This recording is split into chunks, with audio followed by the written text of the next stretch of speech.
لبیک اللہم ربنا والسعدیک اللہم صلی وسلم وبارک علی سیدنا محمد الذی کان علی فی درجاتی فاطما فی تطہیراتی حسنا فی صفاتی شہیدا فی تجلیاتی زین العابدین بعباداتی باقرا فی الاولین والآخرین بمعلوماتی صادقا فی اقوالی کاظما فی جمیع احوالی متبقلا فی مقام الرضا جوادا کفہ عند العطاء ہادیا الی سبیل النجاة عسکریا مع الغزاة مہدیا الی طریق الیقین غیاث المستغیثین صلوات اللہ علیہ وآلہ اجمعین۔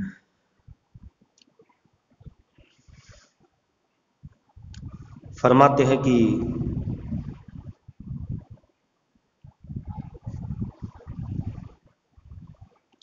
ساری صدیوں پہ جو بھاری ہے وہ لمحہ ملتا، ساری صدیوں پہ جو بھاری ہے وہ لمحہ ملتا، کاش سرکار دو عالم کا زمانہ ملتا۔ ساری صدیوں پہ جو بھاری ہے وہ لمحہ ملتا، کاش سرکار دو عالم کا زمانہ ملتا۔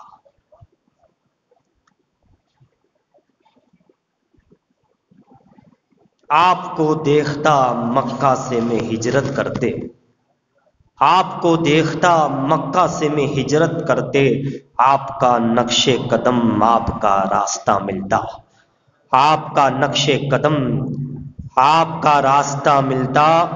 آپ کو دیکھتا طائف میں دعائیں دیتے، اللہ اکبر، آپ کو دیکھتا طائف میں دعائیں دیتے، یوں میرے صبر و تحمل کو سلیقہ ملتا، یوں میرے صبر و تحمل کو سلیقہ ملتا۔ آپ کو دیکھتا طائف میں دعائیں دیتے، یوں میرے صبر و تحمل کا سلیقہ ملتا۔ آپ کے سامنے رکھ دیتا میں سب کچھ لا کر، جان مال تن من دھن سب پھونک دیا، یہ جاں بھی پیارے۔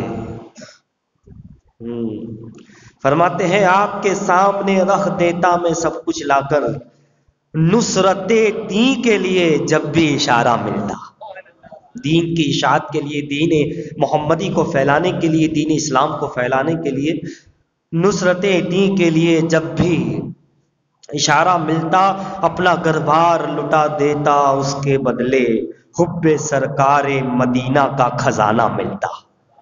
حب یعنی محبت، اپنا گھر بار لٹا دیتا تو اس کے بدلے حب سرکار مدینہ کا خزانہ ملتا۔ آپ کی طرح بٹھانا میں اسے کندھوں پر، راہ میں آپ کا جب بھی کوئی نواسا ملتا، آپ کی طرح بٹھاتا میں انہیں کندھوں پر، راہ میں آپ کا جب بھی کوئی، کندھوں پہ بٹھانا سنت مصطفیٰ ہے نا۔ اسی لیے تو بزرگان دین نے، مجدد الفسانی رحمۃ اللہ علیہ اور دیگر حضرات نے نواسوں کو بٹھایا ہے۔ اعلیٰ حضرت نے جو پالکی اٹھائی کندھوں پہ، تو اسی لیے تو اٹھائی ہے، نبی کی سنت بھی ہے۔ نواسوں کو یہاں بٹھانا سید کو، یہ مصطفیٰ کی سنت ہے، اور یہ ایسی سنت ہے جو بڑا اللہ کا ولی ہی ادا کرتا ہے۔ جو مقام پہ پہنچتا ہے وہ ایسی سنتوں کو بھی زندہ کرتا ہے، ایسی سنتوں کو زندہ کرتا ہے۔ کہتے ہیں آپ کی طرح بٹھاتا میں انہیں کندھوں پر، راہ میں آپ کا جب بھی کوئی نواسا ملتا، آپ کے پیچھے کھڑے ہو کے نمازیں پڑھتا۔ اللہ اکبر، اس نماز میں بھی کتنا کنٹرول تھا، اس محفل رسول میں کتنا کنٹرول تھا کہ عشق اپنی انتہا پہ تھا بیٹھنے والوں کا، اور کنٹرول اتنا تھا کہ نہ کوئی حرکت ہوتی، نہ آنکھ اٹھتی، نہ ہاتھ اٹھتا۔ عشق کا سمندر دل میں ہے، اور اس کو پی کر کے ہجم کر کے اتنا بیٹھے ہیں کہ اللہ غنی، یہ فیضان مصطفیٰ ہے۔ کہتے ہیں آپ کے پیچھے کھڑے ہو کے نمازیں پڑھتا، آپ کے قدموں کے پیچھے مجھے سجدہ ملتا۔ کیا وہ سجدہ جس سجدے میں مصطفیٰ کے قدم نظر آ جائے، وہی تو پھر وہ ایک سجدہ سارے سجدوں پہ قبولیت کی ضمانت ہوتا ہے۔ جس سجدے میں تم جھکو یا اٹھو تو نقشے پائے رسول سامنے نظر آ جائے، وہ سجدہ تب مکمل ہو جاتا ہے، تب اسے سجدہ کہتے ہیں۔ اللہ اکبر کبیرہ۔ آپ کے پیچھے کھڑے ہو کے نمازیں پڑھتا، آپ کے قدموں کے پیچھے مجھے سجدہ ملتا، بھول جاتا میں کسی طاق میں آنکھیں رکھ کر، بھول جاتا میں کسی طاق میں آنکھیں رکھ کر، آپ کو دیکھتے رہنے کا بہانہ ملتا، آپ کو دیکھتے رہنے کا بہانہ ملتا۔ اللہ اکبر۔ زندگی آپ کے قدموں میں بسر ہو جاتی، زندگی آپ کے قدموں میں بسر ہو جاتی، جاں فدا کرنے کی خاطر مجھے غزوہ ملتا، جاں فدا کرنے کی خاطر مجھے غزوہ ملتا، اور حشر تک میری غلامی یوں ہی قائم رہتی، حشر تک میری غلامی یوں ہی قائم رہتی، میری ہر نسل کو فخری یہی ورثہ ملتا۔ وارثہ جو کہتے ہیں، میری ہر نسل کو فخری، فخر کرتے یہی ورثہ ملتا، اور حشر تک میری غلامی یوں ہی قائم رہے، آمین۔ اور میری ہر نسل کو یہی فخر وراثت مل جائے، آمین۔ اور آپ کی طرح بٹھاتا انہیں کندھوں پہ، اور ساری صدیوں پہ جو بھاری ہے وہ لمحہ ملتا، کاش سرکار دو عالم کا زمانہ ملتا۔ اللہ کے ایک بندے مست ہے، قلندر ہے، صوفی ہے، کسی نے پوچھا کہ حضور یہ بتائیے حضور پہ درود کیسے پڑھا جائے، درود پڑھا جائے تو کیسے؟ اللہ کا وہ قلندر کہتا ہے کہ جیسے تم نماز پڑھتے ہو۔ کہا نماز کیسے پڑھتے؟ کہ اللہ کے حبیب صلی اللہ علیہ وسلم نے بتایا ہے کہ نماز ایسی پڑھو جیسے تم خدا کو دیکھ رہے ہو، اور یہ نہ ہو سکے تو یہ سوچو خدا تمہیں دیکھ رہا ہے۔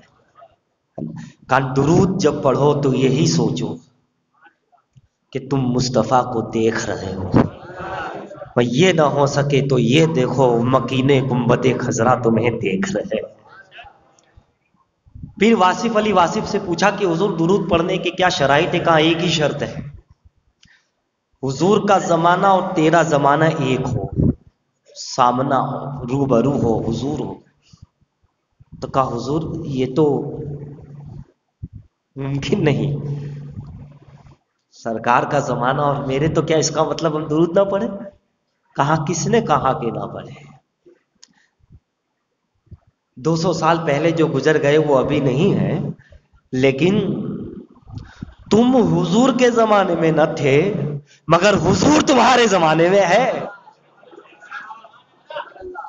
تم نہ تھے، تم یہ سوچتے میں ہوتا تو پڑھتا، تم نہ تھے وہ تھے، ہے تو بالکل ہے وہ سامنے۔ کہا جب درود پڑھو تو اس طرح کہ میرے حضور حضور ہے، حضور کا مطلب ہی حضوری ہے، سرکار کو حضور کہا جاتا ہے، حضور کا مطلب ہی سارے پردے ہٹا کے روبرو، حضوری کا مطلب ہی ہوتا ہے۔ اس لیے تو مزار پاک کا جو سرکار کا آستانہ ہوتا ہے تو حضوری کہتے ہیں، ان کے حضور ہاتھ اٹھانے کی دیر تھی، پھر کیا ملا، ملا جو ملا کچھ نہ پوچھیے۔ حضرات گرامی، کہاں وہ تو ہے، کہاں سرکار دیکھ رہے ہیں، اور جو اس طرح درود پڑھتا ہے اسلام میں یہ اگر منظر ہو جائے پھر وہ منظر ہی منظر ہے۔ یہی منظر کے لیے تو کائنات ہے۔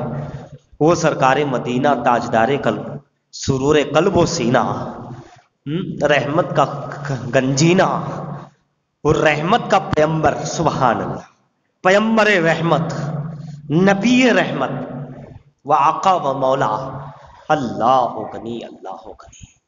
دنیا مشینیں بناتی ہے، دنیا چیزیں بناتی ہے، دنیا ٹیکنالوجی بناتی ہے، دنیا کچھ بناتی ہے، بگڑ جاتی ہے دنیا کچھ۔ قربان جاؤ، قربان جاؤ، میرے مصطفیٰ نے انسان بنایا، اور ایسا چمکتا دمکتا انسانیت بنایا، ایسا کامل انسان بنایا، کامل مسلمان بنایا کہ جسے بنا دیا آج تک چمک رہا ہے۔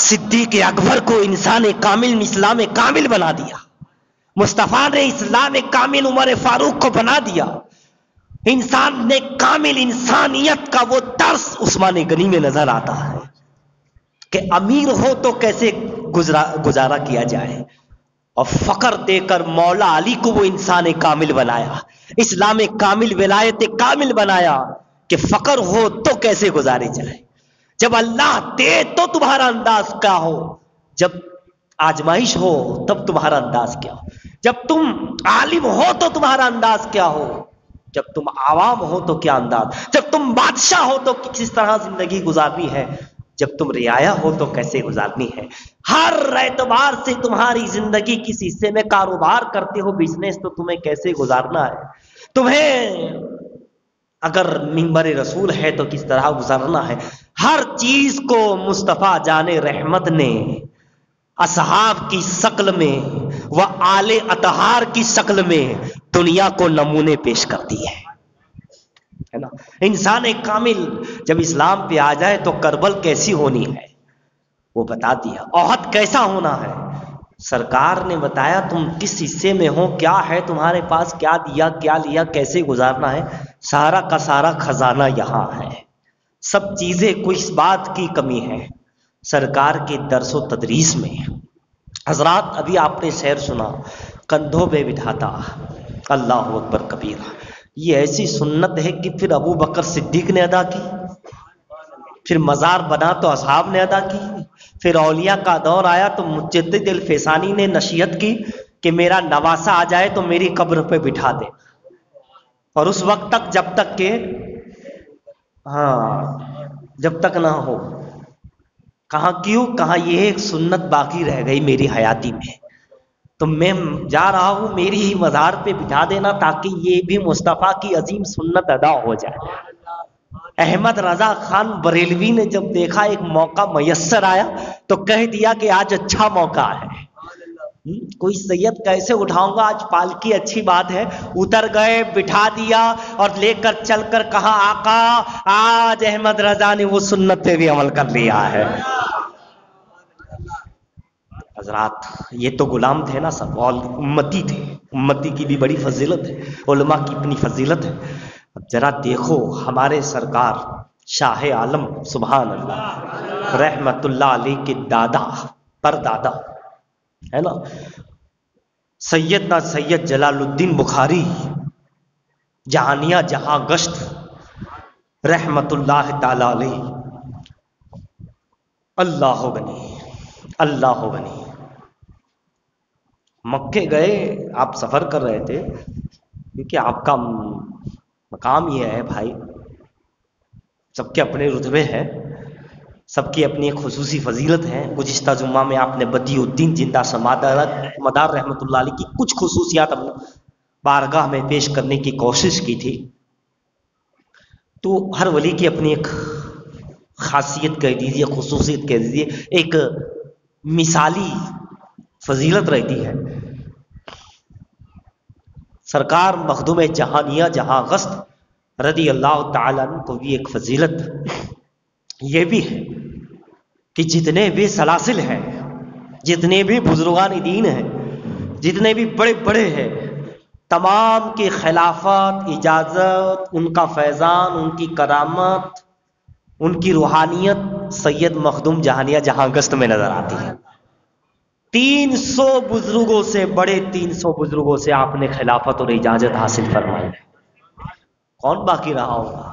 باجد بستامی بھی آ گئے، سلسلہ ان کا، جنید بغدادی کا بھی سلسلہ، مغربی بھی آ گیا، جنیدیہ بھی آ گیا، تیفوریہ بھی آ گیا، سب کون سا باقی رہا؟ سب جہاں جمع، سب فیض لے کر کے، اتنوں کی خلافت تو اجازت تو نیابت تو، بھائی جان سوچئے، ایک خلافت میں آج کل کی کچھ خلافت کی میں بات نہیں کرتا، جو حقیقی خلافت آج بھی ہے، آپ جانتے ہو یہ خلافت، یہ اجازت، یہ ایک بہت بڑی ذمہ داری کے ساتھ بہت بڑا بھار ہے جو کندھوں پہ رکھا جاتا ہے، جو دیا جاتا ہے. اللہ نے خلیفہ آدم کو بنایا، رسول کو بنایا، رسول نے خلیفہ بنایا، ان کی خلافت ہے. یہ بہت بڑی کائنات کا وہ خلیفہ ہوتا ہے، بہت بڑی چیز ہوتی ہے. یہ ایک خلافت کو سنبھالنا اتنا مشکل ہے کہ اللہ ہوگا نہیں. ایک خلافت کو سنبھالنا، کسی ایک بزرگ کی خلافت و اجازت ہو تو اسے دیکھنا، اس کو سنبھالنا، اس کا حق ادا کرنا اللہ ہوگا نہیں. ایک خلافت. اب یہاں مخدوم نے 300 بزرگان دین کے خلافت لیے ہوئے ہیں، اور لیے ہوئے ہی نہیں، انہوں نے دی ہے، عطا کی ہے. آپ نے لی، انہوں نے دی، اس کو آپ نے سنبھالا، اس کا حق ادا کیا، اس کے فیضان کو عام کیا. اور بوجھ اتنا ہوتا ہے کہ بندہ سنبھالنے کے قابل نہیں ہوتا. اگر 2-5 خلافت مل جائے تو بندہ جلدی بوڑھا ہو جاتا ہے نا. اور اگر مل جائے تو اس کے اندر سنبھالنے کی قوت، برداشت دن بدن جاتی رہتی ہے. برداشت نہیں ہے بھائی، کیا کریں گے؟ اتنا ہے کہ برداشت نہیں کر پاتا. روحانی خزانہ کوئی معمولی خزانہ نہیں ہے. اس کا جو بھار ہے، اس کی جو قیمت ہے، اور اس کا جو معاملہ ہے، جسم سے کہیں زیادہ ہے، جسم سے کہیں زیادہ ہے. حضرات گرامی، اب یہ سرکار کے پاس جہاں جائے وہاں سے آپ کو فیض مل جائے، جہاں جائے وہاں سے خلافت و اجازت مل جائے، جہاں جائے آپ کو مقبولیت کا عالم. اور محنت بھی ایسی، محنت بھی ایسی ہے، عقیدت بھی ایسی ہے، اپنے آپ کو مٹایا بھی ایسا ہے، مٹایا بھی ایسا ہے. محنت اتنی کہ جب سفر شروع کیا اور بیت المقدس گئے تو 40 دن کے 40 چلے کیا آپ نے، اور ہر نبی کا وہاں فیض ملا. انہیں 1,24,000 انبیاء اکرام آپ نے دیکھا روحانی طور پر کہ انبیاء موجود ہیں، فیض ملا. پھر اس شکرانے میں آپ نے 1,00,000 قرآن ختم کر دی ان کی بارگاہ میں پیش کرنے کے لیے. کیسی محنت، کیسا شکرانہ. اور مقام اتنا بڑا ملا تھا کہ 40 خانقاہ بڑی بڑی، سب کے بڑے ذمہ دار اور سب سے بڑے آپ کو بنایا گیا تھا بادشاہ اسلام کی طرف سے، کہ آپ اس بر صغیر سے لے کر جہاں کہیں بھی یہ فلاں فلاں خانقاہ ہے بڑی، اور بڑی ذمہ داران ولایتی خانقاہ، ولایت، ان کے مین ذمہ دار آپ ہیں. آپ ہیں اس کو ترتیب دینے والے، طریقہ دینے والے، رہبری کرنے والے، اس کا ہر چیز کو. لیکن مرشد کے پاس جب پہنچے، رکن الدین ابو الفرس سہروردی رحمۃ اللہ علیہ، بہاؤالدین زکریہ ملتانی رحمۃ اللہ علیہ کے پوتے، انہوں نے کہا یہ منصب چھوڑ دو. آج ایک منصب ہم سے نہیں چھوٹتا ہے، اور اگر لوگوں نے کچھ لقب دے دیا، اگر وہ لقب نہ دیا جائے تو اللہ غنی کون سی آفت آ جائے. اور ایک منصب سے اگر اترنے کی بات ہو جائے، یا تھوڑا اگر سائڈ پر بھی بیٹھنے کی بات ہو جائے، تو بندہ مخدوم جہانیاں، ان کی عزت، ان کی افزائی، ان کی مقام، ہر کوئی ان کی قدم وسیع. لیکن جیسے ہی مرشد کا حکم ہوا یہ منصب چھوڑ دو، چھوڑ دیا. عبادت دیکھو تو وہاں 40 چلے، 1,00,000 قرآن پر کی بارگاہ انبیاء میں پیش کیا، کیونکہ فیض ملا تھا شکرانے کے. آج چھوٹی سی نیاز فاتحہ قرآن خوانی کرنے میں ہمارا جی جان سب نکل جاتا، اللہ ماشاء اللہ میں سب کی بات نہیں کرتا، کچھ اچھے بھی ہے. تو اتنی محنت، پھر یہاں دیکھو تو منصب بھی چھوڑ دیا، کچھ فکر نہیں. پھر آپ جب کہا کہ حضور کہاں جاؤ، مرشد کی خدمت میں گئے، خدمت کی، اور پھر حج بیت اللہ کے لیے گئے، خانہ کعبہ کی زیارت کو گئے، تو کیا دیکھا؟ خانہ کعبہ نہیں، ولیوں کی نظر کچھ اور دیکھتی ہے، کچھ اور بھی دیکھتی ہے. لہذا وہ نہیں، آپ نے بارگاہ میں الہی میں دعا کی، مولا میں آیا ہوں اتنی دور سے، یہاں خانہ کعبہ نظر نہیں آ رہا. کہا وہ میرے محبوب بندے نصیر الدین چراغ دہلوی کا طواف کرنے گیا ہے، زیارت کرنے گیا. اتنا سننا تھا کہ آپ بیچین، کہاں اتنے بڑے ولی، میں یہاں زیارت کو آ رہا ہوں، وہاں زیارت کو جا رہا. ارادہ کر لیا اب میں دہلی جاؤں گا، کیونکہ ہر جگہ آپ تو جاتے تھے، جہانیاں جہاں گشت ہے، بڑا مقام ہے، سفر پر سفر ہے آپ کا.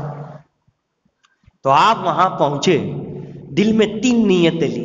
ایک اتنا بڑے ولی، عالم بھی، ولی بھی، مفسر بھی، سب. لیکن دیکھو دوسرے ولی کا احترام دیکھو. آج اگر 4 مرید ہو جائے تو پتہ نہیں کیا ہوتا ہے. 40 مرید، وہاں 40 خانقاہوں کے ہزاروں لاکھوں مرید ان کو مانتے تھے، لیکن کہا ولی کی بارگاہ میں جانا ہے 3 نیتیں کر لی. پہلا، میں بھی ان کا طواف کروں گا. دوسرا، ان کے وضو کا بچا ہوا پانی پی لوں گا. اور تیسری بھی آپ کی ایک نیت تھی. بہرحال جیسے ہی آپ پہنچے دہلی تو حضرت نصیر الدین چراغ دہلوی وضو کر رہے تھے. آپ سامنے جا کے کھڑے ہوئے. تو جب نصیر الدین چراغ دہلوی رحمۃ اللہ علیہ نے پاؤں دھونے کی بات آئی تو آپ گم گئے، پھر گئے. تو حضرت مخدوم جانیہ بھی پھر واپس سامنے آ گئے. وضو کا بچا ہوا پانی تھا، آپ نے کہا پی لیجیے. کہا پہلی نیت تھی طواف کی، میں ادھر وضو کر رہا تھا، ادھر کا رخ ادھر کی، آپ ادھر آ گئے، آپ کا ادا ہو گیا. دوسرا وضو کی نیت تھی تو یہ بھی لیجیے. اور تیسری جو چیز ہے آپ نے کر دیا. کرنے کے بعد کہاں اب جو ہے چراغ دہلی. پھر بہرحال مختصر یہ کی مخدوم پاک کی بڑی عبادت رہی. خاک ساری کیسی ہے وہ دیکھیے. اچھا ہاں، تیسری یہ تھی کہ میں آپ کو کندھوں پہ اٹھاؤں گا. بتائیے، کندھوں پہ اٹھانا، طواف کرنا. وہ عالموں کا آپ جانتے کون سے عالم تھے؟ آپ چاروں فقہ مسئلہ کے آپ بڑے فقیہ تھے. یہاں آج حنفی بھی آدھے ادھورے ملتے. اللہ ماشاء اللہ، نام تو بڑے ہیں، کاج یہ فیصلہ پوچھ لو تو آتا نہیں. وہ چاروں مسلک کے مکمل فقیہ تھے. حنفی، مالکی، حنبلی کے چاروں فقہ کے عالم اور مفتی نہیں، مدرس تھے، مفتی بنانے والے تھے آپ. اتنی بڑے مطلب کہ وہ تھے مخدوم جانے جہاں بس. لیکن ذرا دیکھو، جس پر حقیقت کھل جاتی ہے اس کی بات کچھ اور ہوتی ہے. وہ اتنے بڑے عالم، اتنے بڑے مفسر، ہر چیز، لیکن پہلی چیز، دوسری چیز وضو کا پاچھا، اور تیسرا کندھوں پہ اٹھانا.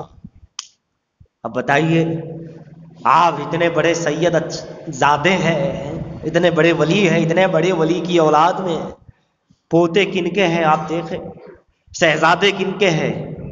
آپ کے والد، آپ کے دادا زبردست ولایت کے اعلیٰ مقام پر، آپ خود ولایت کے اعلیٰ مقام پر. لیکن ذرا سا آپ دیکھیں، جو جتنا بڑا ہوتا ہے اس کے اندر اتنی ہی انکساری ہوتی ہے، آگ ساری ہوتی. اللہ اللہ، ان کا پیمانہ کتنا بڑا تھا، کتنا حجم کرتے گئے، کتنا پیتے رہے، چھلکنے نہ پائے، باہر نہ آنے پائے، انڈھیلتے گئے. کتنا بڑا سمندر ہے. تبھی تو ہم دیکھتے ہیں ان کی اولادوں میں سمندروں میں ایک شاہ عالم جیسا سمندر موجود ہے، قطب عالم جیسا سمندر موجود. ایسے کئی ہزاروں قطب ہیں. آپ اندازہ لگائے، مخدوم پاک، ان کے باپ دادا، والد، پردادا بھی بڑے ولی، اور ان کی اولاد، پوتے در پوتے، ان کی اولاد بھی بڑے ولی، اوپر بھی بڑے ہیں، آنے والی نسل بھی بڑی ہے، درمیان میں آپ ہے. لیکن پھر بھی آپ دیکھیں، جب مخدوم نے دیکھا جہاں حضرت نصیر الدین چراغ دہلوی کہ اس کی ارادہ یہ ہے رحمۃ اللہ علیہ ان کا، تو آپ نے کہا اچھا وہ ٹھیک، میرے پڑا ہے وہاں پہ، میرا پلنگ پڑا ہوا ہے، میرا جو ہے وہ پالکی ہے، آپ اسی کو لگا لیجیے، ادا ہو جائے گا، بیٹھنے کی ضرورت نہیں. آپ بڑے ہیں، آپ نے وہاں پڑے ہیں، سید جاتے ہیں، مگر آپ کی جو ارادہ ہے، نیت ہے، آپ ادا کر لیجیے. آپ اندازہ لگا. اسی لیے تو مخدوم اشرف جہانگیر بھی آپ ہی کے پاس پہنچے. پھر آپ نے اپنے جیسے ایک مرد کلندر علاء الحق پنڈوی رحمۃ اللہ علیہ کے پاس بھیج دیا، جاؤ میرا بھائی وہاں بنگال میں ہے، ہم یہاں اونچ میں ہیں، تم وہاں جاؤ. اب دیکھیے، دونوں کلندر، دونوں بڑے مخدوم جہانیہ اور علاء الحق پنڈوی جیسے قطب بنگال اور قطب، کیا کہوں انہیں، قطب العظم، دونوں کا فیض، دونوں کی خلافت مخدوم اشرف سمنانی رحمۃ اللہ علیہ کو ملی. دونوں کا فیضان آپ کو خصوصی طور پہ ملا. یعنی سید جلال الدین رحمۃ اللہ علیہ کی وہ شخصیت ہے، چاہے علم میں دیکھو، خلافت میں دیکھو، کسی سلسلے میں دیکھو، کسی بھی چیز میں دیکھو، یہاں تک کہ امامت میں آپ دیکھیں گے تو آپ نے مسجد نبوی میں امامت فرمائی. مکے میں جو نماز خطاب کرے، مدینے میں جو نماز پڑھائے اسے سید جلال الدین بخاری کہتے ہیں۔ استاد جن کا احترام کرے وہ مخدوم جہانیہ جہاں قصد، جہاں آپ کا خاکساری آپ نے ابھی سنی، ان کے ساری کا یاد، آپ اتنے بڑے سید ہونے کے باوجود سیدوں کا احترام کرتے تھے اور اپنے آپ کو کبھی ظاہر نہیں کرتے، یعنی بالکل فنائیت کے اس مقام پہ تھے کہ اللہ اکبر۔ لیکن خدا نے ایسا نوازا کہ کیا کہنا، وہی مخدوم جہانیہ جہاں گشت بنے۔ وہی، اور آپ اگر تاریخ اولیاء پڑھیں گے، اولیاء اللہ کے اندر تو ایک ایسا نام ہے، ایک ایسا چمکتا دمکتا آپ کا فیضان، آپ کا کرانہ، آپ کی شخصیت اور آپ کی کرامتیں، جنت سے کھانا آ جائے آپ کے لیے، ہے نا، جنت کے جو پیالے ہیں وہ آ جائے، وہ آپ روک لے فرشتوں سے۔ یہی تو خلافت ہے کہ فرشتوں سے بھی افضل بنا دیا۔ جنت کا پیالہ آج بھی موجود مانگرول شریف میں، پھر سورج رک جائے جن کے لیے وہ مخدوم جہانیہ جہاں گشت، جن کے مرید و خلفاء میں بڑے بڑے حضرات ہو، لیکن واللہ العظیم ان کی شان یہ ہے، آخر میں عرض کروں، جن کے پوتے پر پوتے، جن کی نسل، جن کے خلفاء میں قطب عالم سرکار ہو، شاہ عالم سرکار ہو، بزرگان دین، بڑے بڑے بزرگان دین ہو، آپ اندازہ لگائیے اس مخدوم کا عالم کیا ہوگا۔ مخدوم اور بھی ہے، چشتیہ میں بھی مخدوم ملیں گے، مخدوم صابر پاک ملیں گے، لیکن اور بھی مخدوم ہے اور سب اپنے مقام پر بلند و بالا ہے۔ مخدوم نے ایسے مخدوم ماہیمی رحمت اللہ علیہ کے تعلق سے بھی کہا جاتا ہے، کیا کہا جاتا ہے کہ ایک مرتبہ آپ وہاں سے گزرے تو سیدنا مخدوم ماہیمی علی فقیر رحمت اللہ علیہ نے دیکھا کہ حضرت مخدوم جہانیہ کرتا پکڑ لیا کہ دامن پکڑ لیا کہ حضور آپ تو مخدوم ہیں، ہم تو خادم ہیں، آپ مخدوم کا لقب لیے ہوئے ہیں۔ آپ نے فرمایا اچھا ٹھیک ہے، میں بھی مخدوم، خدا نے چاہا تو تو بھی مخدوم۔ اللہ کے ولیوں کی شان یہ ہے جناب۔ تو یہ ان کی عبادت کو بھی آپ دیکھیں، ان کے تواضع انکساری کا بھی عالم دیکھیں، ان کے منصب کو بھی دیکھیں، ان کی پیر پرستی کو بھی دیکھیں، ان کی شریعت پرستی کو بھی دیکھیں، ان کی طریقت پرستی کو بھی دیکھیں، آپ ان کے اقوال کو بھی دیکھیں، آپ ان کے افعال کو دیکھیں، آپ ان کے گھرانے کو دیکھیں، ہمیں پتہ چلے گا کہ اللہ، آپ غوث اعظم سے بڑی محبت کرتے تھے، بہت زیادہ، اتنی یعنی شدید محبت کہہ دیجیے، یا شیخ عبد القادر جیلانی شین اللہ، یا غوث الثقلین کہا کرتے تھے آپ، 21 مرتبہ پڑھا کرتے تھے۔